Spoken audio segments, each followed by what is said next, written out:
Welcome to the Lookout Mountain Winery, perched above Nickajack Lake just outside of Chattanooga. And where are you guys from? Chuck Bordonia loves to say his family's DNA is in this business. He poured all the concrete. The wine comes from his grandfather's recipes. The pizza comes from his grandmother's recipes. The view comes from, well, a higher power. This is about as family a business as you get. It is. Which leads us to the day the Tennessee Alcohol and Beverage Commission sent in an agent and a minor on a sting operation to try to get Lookout Mountain Winery to sell alcohol to a minor. We're about to show you exactly what happened that day. And you're wondering, well, how do you know?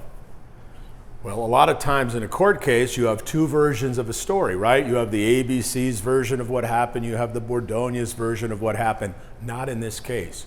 Both sides agreed in court that this, what you're about to see, is exactly what happened that day. So you can see and judge it for yourself.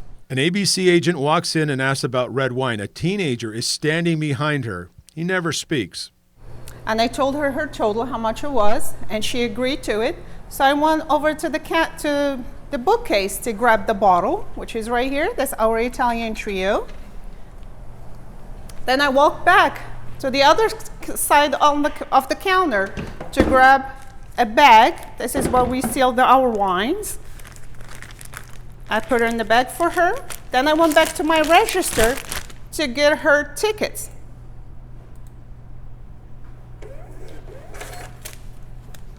And at that moment when I turn around, she's on the phone, pretending to be talking on the phone. So I put the wine and her receipt toward her. And at that moment, I found $40 sitting on the counter. I grabbed the money, went back to my register, and grabbed a 50 cents that's supposed to be her change. I turned around. The young man overreached, so I put the 50 cents on his hand. In the meantime, the phone rang, so I turned my back to answer the phone.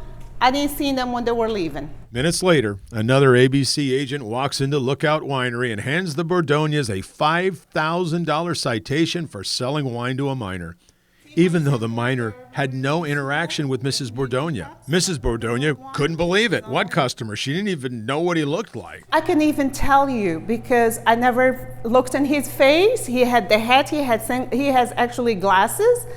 And we never talked, so I didn't even have to look at him. It was a conversation between me and her. Co-owner and husband Chuck Bordonia. Meanwhile, no conversation. Kid never drank it, never asked for the booze, which is what the state statute says it has to happen. The Bordonias were so mad about the citation, they told the agent, "We're taking you to court." So then he has the sheer audacity to say, they don't understand why I'm mad. Is it because I'm Italian? My grandfather was born in 1894, fought in World War I. I thought this prejudice went out way back then. I was brought up by people that you don't let anybody push you around, and you don't let an entity push you around. The Bordonias not only took the ABC to court, they won.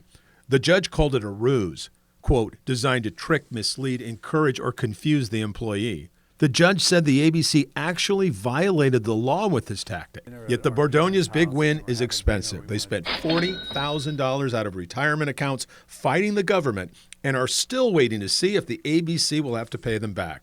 Money, time, stress, your daily life, and you build up this business every day, hard work. And for somebody to come in and for like less than 5 minutes writing a report against you and destroying your life, that's not fair. So what does the ABC have to say about what happened? Well, they're not defending it. ABC Communications Director Aaron Rummage wrote, quote, "This incident did not reflect our usual practices or high standards of enforcement. We remain dedicated to fair and impartial enforcement and will use this experience to provide additional training, reinforcing our commitment to upholding the highest level of professionalism in every case we handle," unquote. Not enough, says the Bordonia family. Not even close. This is insane. These people don't need to be trained. They need fired. And they need fired all the way up to whoever makes that decision to allow this money to just keep pouring in and making sure this extortion keeps going. It's a game, and it's a bad game. How many times has this happened? We don't know, but we sure want to find out, and we are not finished with this story, I promise. I'm Dennis Ferrier, Fox 17 News, your Code Red station.